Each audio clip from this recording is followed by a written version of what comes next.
Bismillah, Assalamualaikum warahmatullahi wabarakatuh. Perkenalkan, nama saya Indra Putra, NIM 105191102223. Alhamdulillahirrabbilalamin. Nahmaduhu wa nasta'inuhu wa nastaghfir wa na'udzubillahi min syururi anfusina wa min sayyiati a'malina, amma ba'd.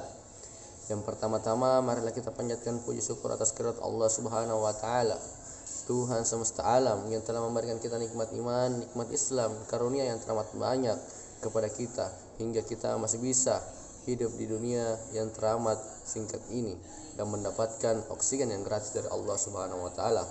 Yang kedua, salawat serta salam tak lupa kita curahkan kepada junjungan kita Nabiullah Muhammad sallallahu alaihi wasallam, pejuang proklamasi yang tak berdasi tapi mampu membawa umat Islam menuju jayanya yang seperti kita rasakan saat ini. Yang ketiga, tak lupa saya berterima kasih kepada dosen pengampu mata kuliah Ilmu Jiwa Umum, Dr. Musdalifah Nihaya, SPSI MPD. Baik, langsung saja untuk mengefisienkan waktu, saya akan memaparkan materi-materi yang telah diberikan oleh Ibu kepada kami, dosen pengampu Ilmu Jiwa Umum. Ada 13 judul materi yang diberikan kepada kami. Saya akan menjelaskan satu persatu. Yang pertama, materi pertama adalah definisi dan ruang lingkup. Saya akan menjelaskan secara singkat tentang definisi dan ruang lingkup. Yang pertama, definisi psikologis. Yang kedua, ruang lingkup psikologis. Yang ketiga, hubungan psikologis dengan ilmu lainnya. Baik, saya akan memaparkan yang pertama, definisi psikologis. Sebagaimana yang saya pahami tentang definisi psikologi. Psikologi adalah istilah yang terkait dengan psikologi, cabang ilmu yang mempelajari perilaku dan proses mental manusia. Secara umum, definisi psikologi mencakup aspek-aspek yang berkaitan dengan keadaan mental, emosional, dan perilaku seseorang.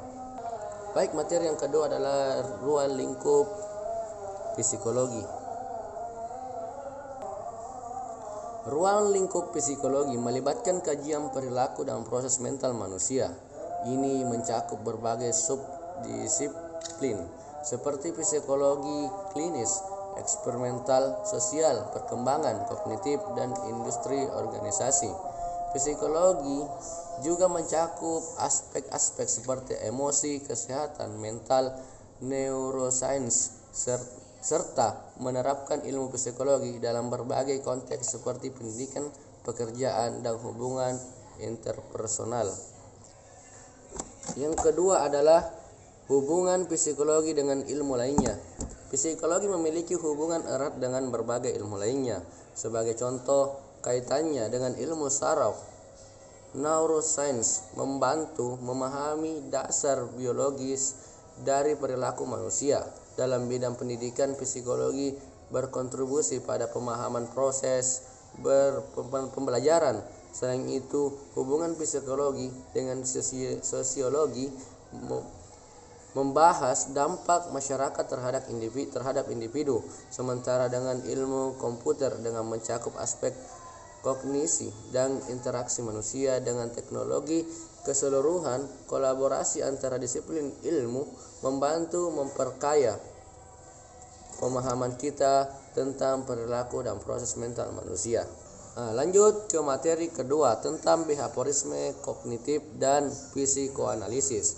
Di sini saya mengambil 3 untuk saya paparkan. Yang pertama itu pendekatan behaviorisme kognitif dan psikoanalisis. Yang kedua, kelebihan dan keterbatasan dari pendekatan behaviorisme kognitif dan psikoanalisis. Yang ketiga, pendekatan behaviorisme kognitif dan psikoanalisis.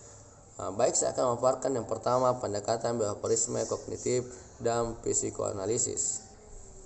Baik, pendekatan behaviorisme kognitif dan psikoanalisis adalah 3 kerangka kerja utama dalam psikologi. Yang pertama, behaviorisme. Fokus pada studi perilaku yang dapat diamati dan diukur. Teori ini menekankan pengaruh lingkungan dan pengalaman terhadap pembentukan perilaku. Tokoh terkenalnya antara lain Ivan Pavlov, Johann B. Watson, dan B. F. Skinner.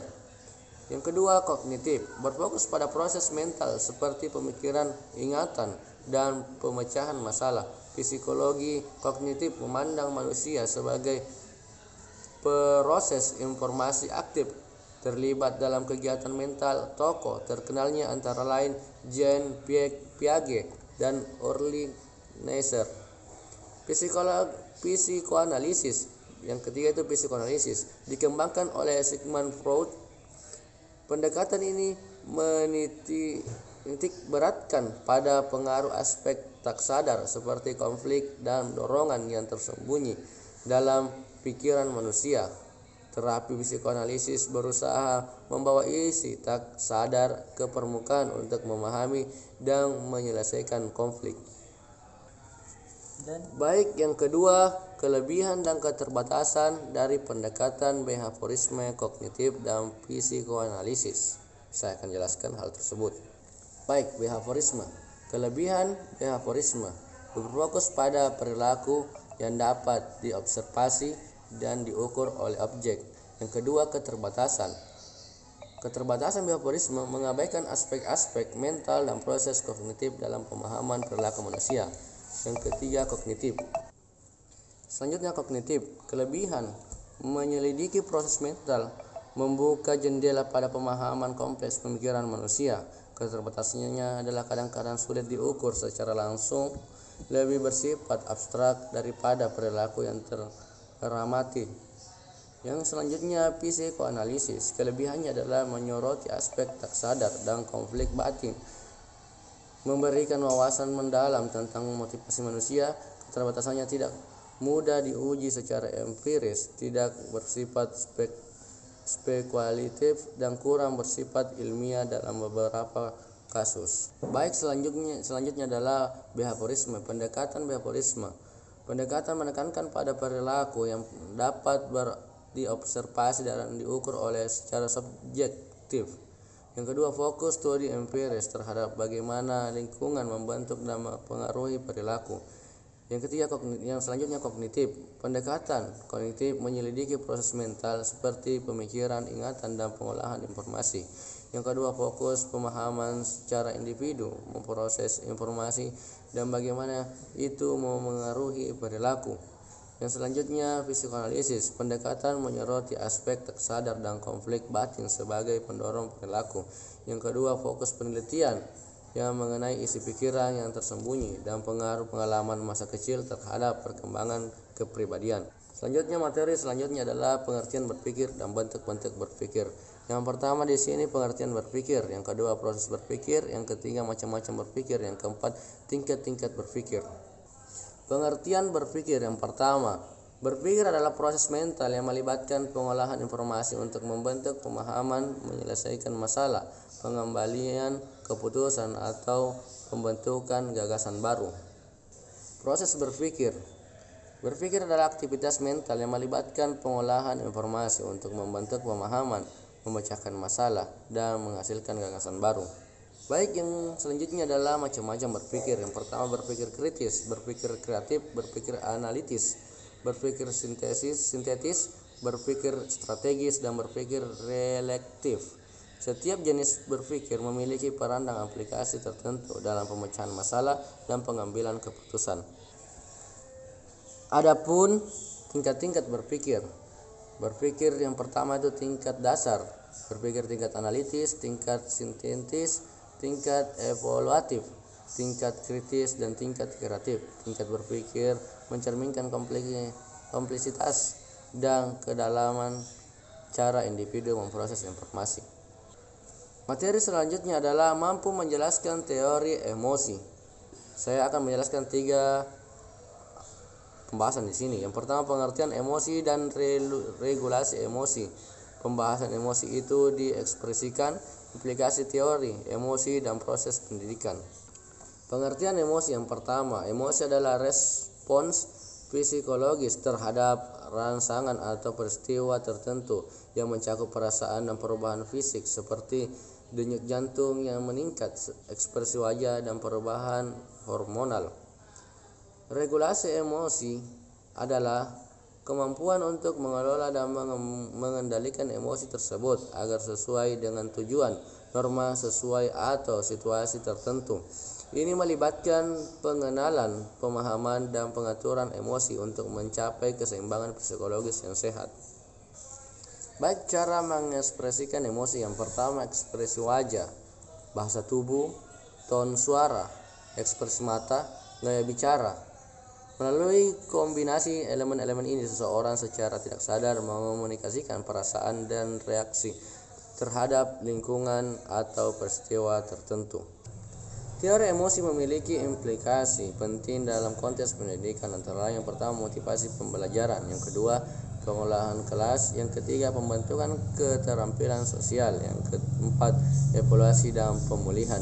Penerapan teori emosi dalam konteks pendidikan dapat menciptakan lingkungan yang lebih mendukung dan mempromosikan kesejahteraan siswa dan meningkatkan proses pembelajaran. Judul selanjutnya adalah proses memori. Baik, proses informasi merupakan alur mental yang melibatkan penerimaan, penyimpanan, pengolahan, dan pengambilan informasi dimulai dari stimulus dan input. Informasi diproses dalam otak untuk membentuk pemahaman atau respon. Peran ingatan berperan dalam menyimpan dan mengakses informasi. Proses ini melibatkan encoding, penyimpanan informasi dalam bentuk yang dapat diingat, retrieval, penyimpanan informasi, dan retrieval, pengambilan informasi. Ingatan memainkan peran kunci dalam pembelajaran, pengambilan keputusan, dan fungsi kognitif lainnya. Selanjutnya, proses retrieval ingatan melibatkan pengambilan kembali informasi yang telah disimpan dalam ingatan manusia. Ini terjadi ketika seorang mengingatkan atau mendapatkan kembali informasi yang pernah dipelajari atau dialami, sehingga dapat digunakan dalam situasi atau konteks tertentu. Proses ini melibatkan aktivitas pengembalian informasi dari penyimpanan ingatan untuk digunakan dalam kesadaran atau tindakan saat ini. Lupa adalah fenomena ketika seorang tidak dapat mengambil atau mengingat informasi yang sebelumnya disimpan dalam ingatannya. Adalah sebuah faktor yang dapat mempengaruhi lupa, termasuk kurangnya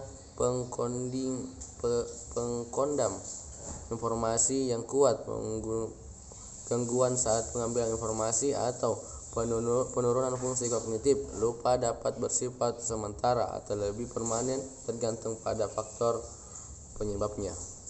Baik, judul selanjutnya atau materi selanjutnya adalah teori belajar. Teori belajar di sini saya akan menjelaskan 3. Teori belajar behaviorisme, teori belajar kognitif, dan teori belajar konstruktif. Teori belajar behaviorisme yang dikembangkan terutama oleh tokoh seperti Ivan Pavlov, Johann B. Waston, dan B. Skinner menekankan pada perilaku yang dapat diamati dan diukur secara objektif. Beberapa poin kunci dari teori behaviorisme melibatkan pengkondisian klasik, yang kedua pengkondisian operan, generalisasi, dan diskriminasi. Teori belajar kognitif menekankan peran proses mental dan pembentukan pengetahuan dan perilaku. Beberapa poin kunci dari teori ini melibatkan pemrosesan informasi, teori pengajaran, pemahaman linguistik.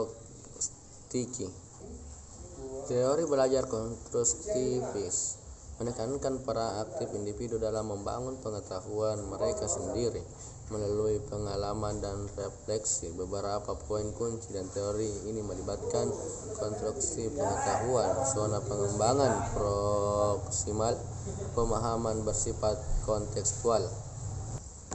Baik, selanjutnya saya akan memaparkan materi selanjutnya tentang konsep pertumbuhan dan perkembangan. Yang pertama itu teori pertumbuhan dan perkembangan manusia. Yang kedua, perkembangan kognitif, moral, dan bahasa. Yang ketiga, implikasi bagi proses pendidikan.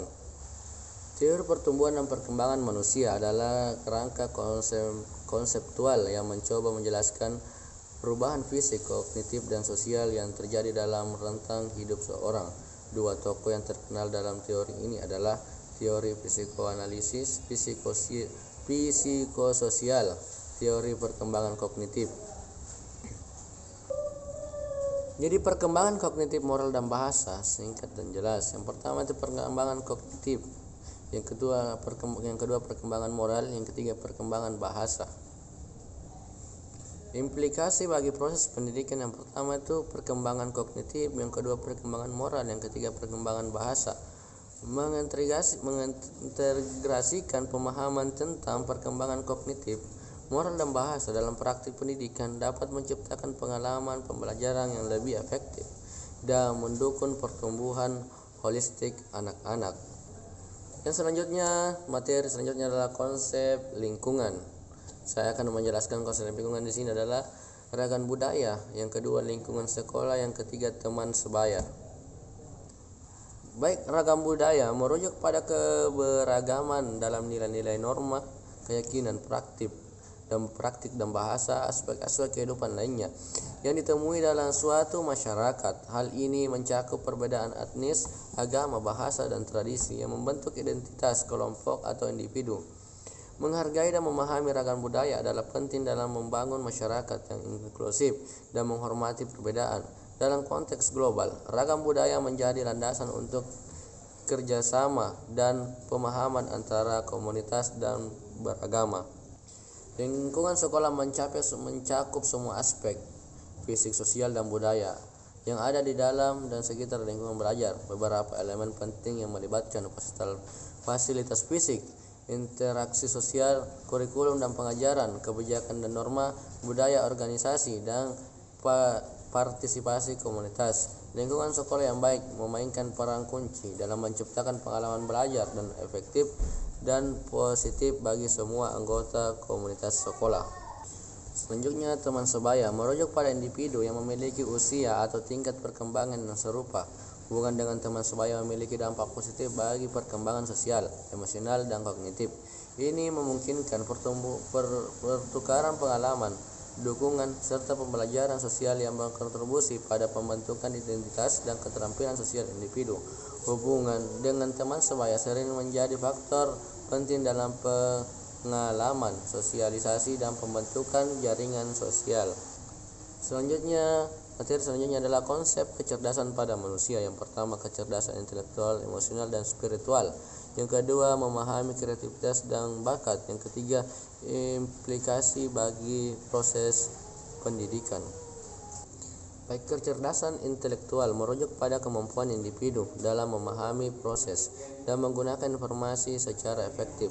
Yang kedua, kecerdasan emosional berkaitan dengan pemahaman dan pengelolaan emosi, termasuk kemampuan untuk menganalisis emosi sendiri dari orang lain, mengelola stres, dan motivasi diri. Yang kedua, kecerdasan spiritual merujuk pada pemahaman dan pengalaman yang mendalam terkait dengan makna hidup, nilai-nilai, serta hubungan dengan sesuatu yang lebih besar dari diri sendiri. Tiga dimensi kecerdasan ini bersifat saling terkait dan dapat berkontribusi pada keberhasilan dan kesejahteraan holistik individu. Integrasi kecerdasan intelektual, emosional, dan spiritual dapat memberikan fondasi kuat untuk pertumbuhan pribadi dan keseimbangan hidup. Kreativitas adalah kemampuan untuk menghasilkan ide-ide baru, solusi yang inovatif, atau karya seni yang orisinal. Bakat merujuk pada kecenderungan alami atau potensi yang luar biasa dalam suatu bidang tertentu. Memahami kreativitas dan bakat melibatkan pengakuan terhadap keunikan individu dan upaya untuk mengembangkan potensi yang dimiliki. Keduanya dapat saling mendukung, di mana kreativitas dapat mengungkapkan diri melalui bakat yang dimiliki, dan bakat dapat memberikan fondasi untuk eksplorasi kreatif. Implikasi bagi proses pendidikan, yang pertama itu mendorong kreativitas, yang kedua mengidentifikasi dan mendukung bakat, dan ketiga pendekatan diferensiasi, yang keempat budaya penghargaan dan dukungan. Dengan memasukkan elemen kreativitas dan bakat dalam proses pendidikan, sekolah dapat membantu siswa mengembangkan potensi unik mereka dan siap menghadapi tantangan di dunia yang terus berubah. Baik, selanjutnya saya akan memaparkan materi tentang konsep motivasi belajar. Yang pertama, saya akan memaparkan pengertian motivasi belajar dan bagaimana konsepnya. Yang kedua, faktor-faktor yang mempengaruhi motivasi belajar. Yang ketiga, peran motivasi belajar dalam meningkatkan kualitas belajar. Peran motivasi belajar merupakan dorongan intelektual dan eksternal yang mendorong seseorang untuk belajar atau mencapai tujuan pembelajaran. Peran motivasi belajar adalah kunci dalam menentukan sejauh mana seseorang akan terlibat, bertahan, dan mencapai keberhasilan dalam proses pembelajaran. Motivasi belajar mempengaruhi intensitas, ketekunan, dan fokus siswa dalam menghadapi tugas-tugas akademis. Konsep belajar, yang pertama itu motivasi intrinsik, yang kedua motivasi intrinsik, yang ketiga teori relevan, yang keempat teori tujuan, yang kelima teori pendekatan dan penghindaran. Memahami konsep dan peran motivasi belajar membantu pendidik dan siswa merancang strategi pembelajaran yang mendukung keterlibatan dan pencapaian akademis yang optimal. Baik, beberapa faktor yang mempengaruhi motivasi belajar. Yang pertama, faktor individu. Yang kedua, faktor sosial dan lingkungan. Yang ketiga, faktor sekolah. Yang keempat, faktor psikologis. Yang kelima, faktor eksternal dan penghargaan. Memahami faktor-faktor ini membantu pihak pendidik dan siswa dalam merancang lingkungan pembelajaran yang mendukung dan merangsang motivasi belajar. Baik, peran motivasi belajar sangat penting dalam meningkatkan kualitas belajar. Berikut beberapa cara di mana motivasi belajar berkontribusi pada peningkatan kualitas belajar. Yang pertama, meningkatkan keterlibatan. Yang kedua, pemeliharaan fokus dan ketekunan. Yang ketiga, mendorong kerja keras. Yang keempat, pengembangan keterampilan metakognitif. Yang kelima, meningkatkan daya ingat. Yang keenam, meningkatkan kreativitas dan inovasi. Yang tujuh, mendorong pembelajaran seumur hidup. Yang kedelapan, meningkatkan kualitas hasil belajar. Oleh karena itu, menciptakan lingkungan pembelajaran yang merangsang motivasi dan memberikan insentif untuk belajar dapat secara positif memengaruhi kualitas pembelajaran siswa. Baik, materi selanjutnya adalah konsep bimbingan belajar. Saya akan memaparkan tentang beberapa hal di sini. Yang pertama, pengertian diagnostik dan kesulitan belajar. Yang kedua, faktor eksternal siswa. Yang ketiga, memperkirakan alternatif membuat pembantuan. Baik, pengertian diagnostik dan kesulitan belajar. Diagnostik dalam konteks pendidikan merujuk pada proses identifikasi dan analisis masalah atau kesulitan belajar yang dihadapi oleh seorang siswa. Kesulitan belajar di sisi lain mencakup berbagai hambatan atau kendala yang dapat mengaruhi kemampuan siswa dalam memahami, meningkatkan atau mengaplikasikan informasi pembelajaran. Yang kedua, dengan menggunakan pendekatan diagnostik, pendidikan dapat mengidentifikasi akar penyebab kesulitan belajar siswa dan merancang strategi atau intervensi yang sesuai untuk membantu mereka mengatasi tantangan tersebut. Faktor eksternal yang dapat mempengaruhi siswa dalam konteks pendidikan mencakup lingkungan keluarga, lingkungan sosial, kondisi ekonomi, teknologi dan media, pengalaman kultural, kesehatan fisik dan mental, kondisi lingkungan. Pentingnya memahami dan memperhatikan faktor-faktor eksternal ini membantu pendidik dan stakeholders pendidikan lainnya untuk merancang pendekatan yang lebih holistik dan sesuai untuk mendukung perkembangan dan prestasi belajar siswa. Memperkirakan alternatif bantuan. Pertama, evaluasi individu. Yang kedua, konsultasi dengan orang tua dan guru. Yang ketiga, program pembelajaran tambahan. Yang keempat, dukungan psikologis. Yang kelima, adaptasi metode pengajaran. Yang keenam, penggunaan teknologi pendidikan. Yang ketujuh, melibatkan orang tua. Yang kedelapan, pengembangan program khusus. Pendekatan ini memungkinkan untuk mengembangkan solusi yang lebih terpersonalisasi sesuai dengan kebutuhan individu, siswa, serta melibatkan berbagai pihak yang terlibat dalam pendidikan mereka. Baik, materi selanjutnya yang saya akan bahas tentang asesmen proses dan hasil belajar. Yang pertama itu hakikat asesmen proses dan hasil belajar. Yang kedua, berbagai terminologi dalam lingkup asesmen. Yang ketiga, tujuan dan prinsip asesmen, proses dan hasil belajar. Baik, hakikat asesmen dan proses belajar. Hakikat asesmen dan proses belajar saling terkait dalam konteks pendidikan. Berikut dalam hubungan antara keduanya. Pertama, mendukung pembelajaran. Yang kedua, proses formatif. Yang ketiga, pendorong pembelajaran aktif. Yang keempat, pencapaian tujuan pembelajaran. Yang kelima, memberikan konteks pembelajaran. Yang keenam, peningkatan berkelanjutan. Dalam esensi, asesmen bukan hanya sebagai alat evaluasi akhir, tetapi juga sebagai komponen penting dalam mendukung proses belajar siswa.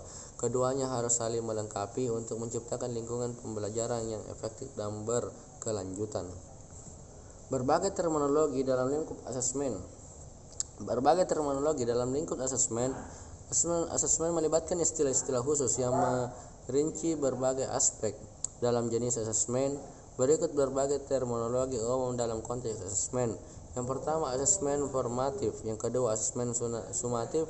Yang ketiga, asesmen diagnostik. Yang selanjutnya, asesmen normatif. Selanjutnya, asesmen ipsatif. Selanjutnya, asesmen otentik. Selanjutnya, asesmen portofolio. Selanjutnya, asesmen kompetensi. Selanjutnya, asesmen efektif. Selanjutnya, asesmen norma referensi. Selanjutnya, asesmen lingkungan. Selanjutnya, asesmen sistemik. Memahami terminologi ini penting dalam merancang, melaksanakan, dan menafsirkan hasil asesmen dengan akurat untuk mendukung pembelajaran dan perkembangan siswa. Baik, tujuan dan prinsip asesmen, proses hasil belajar. Tujuan asesmen mengukur pencapaian pembelajaran. Yang kedua, memberikan umpan balik. Yang ketiga, mengidentifikasi kesulitan belajar. Yang keempat, mengukur efektivitas pengajaran. Yang kelima, menginformasikan pengembalian keputusan. Prinsip asesmen. Yang pertama, objektivitas. Yang kedua, keberlakuan. Yang ketiga, validitas. Yang keempat, keterkaitan dengan kurikulum. Yang kelima, keterlibatan siswa. Yang keenam, kerahasiaan. Yang kelima, keterukuran dan akuntabilitas. Yang ke-8, formatif dan sumatif. Selanjutnya, keterhubungan dengan pembelajaran. Penerapan prinsip-prinsip ini mendukung pembangunan sistem asesmen yang adil, akurat, dan mendukung pengembangan optimal siswa. Baik, selanjutnya saya akan memaparkan materi yang terakhir, yaitu konsep kesehatan jiwa. Saya akan memaparkan 3 pembahasan di sini. Yang pertama itu pengertian jiwa yang sehat, yang kedua jiwa yang tidak sehat, yang ketiga faktor yang tidak sehat dan sehat. Pengertian jiwa yang sehat melibatkan keadaan kesejahteraan psikologis dan emosional seseorang. Berikut beberapa aspek yang mencirikan jiwa yang sehat. Yang pertama, keseimbangan emosional. Yang kedua, kesadaran diri. Yang ketiga, resilien. Yang keempat, hubungan sosial yang baik. Yang kelima, tujuan dan makna hidup. Yang keenam, optimisme dan harapan. Yang ketujuh, adaptabilitas. Yang kedelapan, autentisitas. Yang selanjutnya, pengolahan stres. Yang ketujuh, penghargaan terhadap kecantikan dan kesenangan hidup. Jiwa yang sehat bukanlah keadaan yang statis, tetapi merupakan perjalanan perkembangan yang melibatkan pemahaman diri, pertumbuhan pribadi, dan kesejahteraan emosional. Selanjutnya, jiwa yang tidak sehat. Jiwa yang tidak sehat mencakup sejumlah kondisi dan gejala yang dapat mengindikasikan ketidakseimbangan emosional, psikologis, atau mental seseorang. Beberapa ciri-ciri jiwa yang tidak sehat meliputi gangguan mental. Yang kedua, ketidakmampuan mengelola emosi. Selanjutnya, isolasi sosial, perubahan mood yang signifikan, pola pikir negatif, gangguan tidur, penggunaan saat terganggu, pikiran obsesif atau kompulsif, kesulitan mengatasi stres, ketidakpuasan diri. Penting untuk diingat bahwa jiwa yang tidak sehat bisa menjadi hasil dari berbagai faktor, termasuk faktor genetik, lingkungan, atau pengalaman hidup. Jika seseorang mengalami gejala-gejala ini, konsultasi dengan profesional kesehatan mental dapat membantu dalam menentukan diagnosis dan merancang rencana perawatan yang sesuai. Faktor jiwa yang tidak sehat dan yang sehat. Yang pertama, faktor jiwa yang sehat. Yang pertama itu dukungan sosial, yang kedua kemampuan mengelola stres, yang ketiga hubungan sosial yang positif, selanjutnya tujuan dan makna hidup, keseimbangan emosional, autentis dan kesadaran diri, pengembangan keterampilan psikologis. Faktor jiwa yang tidak sehat: stres yang berlebihan, isolasi sosial, trauma dan pengalaman sulit, ketidakstabilan emosional, penggunaan zat terganggu, ketidakpuasan dengan diri sendiri, gangguan mental, kurang dukungan psikologis. Penting untuk diingat bahwa faktor-faktor ini seringkali saling terkait dan berbeda-beda untuk setiap individu. Mempertimbangkan konteks hidup dan pengalaman pribadi sesuai juga krusial dan memahami faktor-faktor yang mempengaruhi kesehatan.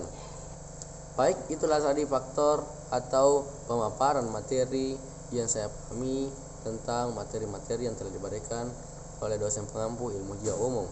Selanjutnya adapun kritikan dan saran yang akan saya sampaikan kepada dosen pengampu ilmu jiwa umum. Kritikan yang saya akan sampaikan dalam hal ini, saya tidak mempunyai kritikan untuk ibu dosen pengampu ilmu jiwa umum, karena selama beliau mengajar di kelas 1A sangat efisien dan mudah dipahami. Tugas-tugas yang diberikan sangat mengajarkan bahwa kami membutuhkan atau menjadikan bekal ke depannya, bahwa tugas-tugas tersebut bisa menjadikan kami lebih baik dan menjadikan kami mempunyai bekal untuk depannya. Saran saya, semoga kedepannya ibu dosen pengampu ilmu jiwa umum tambah semangat, kuat, dan menjadi dosen yang terbaik. Amin ya rabbal alamin. Mungkin sekian. Wassalamualaikum warahmatullahi wabarakatuh.